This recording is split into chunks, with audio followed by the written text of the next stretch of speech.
भारतीय समता संघटनेच्या वतीने विविध मागण्यांसाठी आमरण उपोषण सुरू। सन 1990 पूर्वीचे नियमाकुल होण्यास बाकी राहिलेल्या प्रकरणासंदर्भात वरिष्ठ स्तरावरून तात्काळ मार्गदर्शन मागून गेल्या अनेक दिवसांचा लाल शेतीत अडकून पडल्याचा शासकीय जमीन असणाऱ्या शेतकऱ्यांचा प्रश्न निकाली काढून शासकीय जमीन असणाऱ्या शेतकऱ्यांना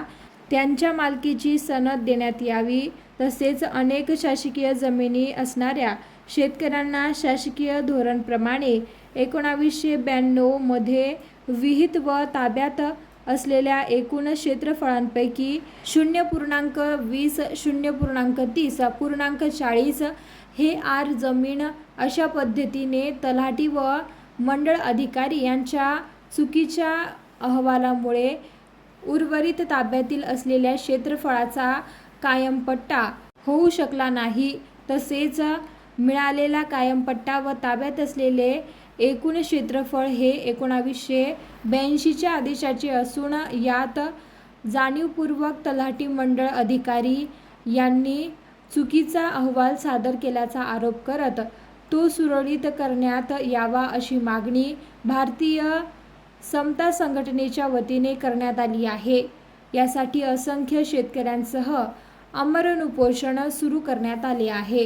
गेल्या अनेक दिवसापासून आम्ही शासन निर्णयाप्रमाणे माननीय जिल्हाधिकारी महाराष्ट्र शासन यांच्याकडे वेळोवेळी सबळ पुरावे देऊनही आतापर्यंत आम्हाला शासनाने न्याय न देता जाणीवपूर्वक आमच्यावर अभूतपूर्व असा अन्याय केलेला आहे। आणि शासनाच्या सुप्रीम कोर्टाच्या निर्णयाप्रमाणे 12 जुलै 2011च्या आदेशामध्ये स्पष्ट उल्लेख केलेला आहे की ज्याच्याकडे 90 पूर्वीचे पुरावे असेल आणि ज्यांनी 2011च्या अगोदरच्या जमिनीवर कब्जा केलेला असेल अशा लोकांची जमीन नियमानुकूल करणे यासाठी कोणताही प्रतिबंध होणार नाही असे स्पष्ट निर्देश माननीय सुप्रीम कोर्टाच्या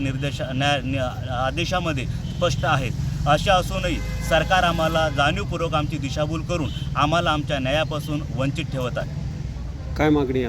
आता आमची मागणी अशी असेल की आम्ही स्पष्ट शासनाला निवेदनाद्वारे व माध्यमाद्वारे कळविले आहे की सुप्रीम कोर्टाच्या आदेशाप्रमाणे आणि सुप्रीम कोर्टात म्हटल्याप्रमाणे पहिले आपण सुप्रीम कोर्टाच्या आदेशाचे अवलोकन करावे आणि नंतर आम्ही केलेल्या मागणीचा पुनरुच्चार करून आम्हाला तुम्ही न्याय द्यावा, कारण आतापर्यंत सरकारने आमची दिशाभूल केलेली आहे हे मात्र सूर्यप्रकाश एवढं सत्य आहे।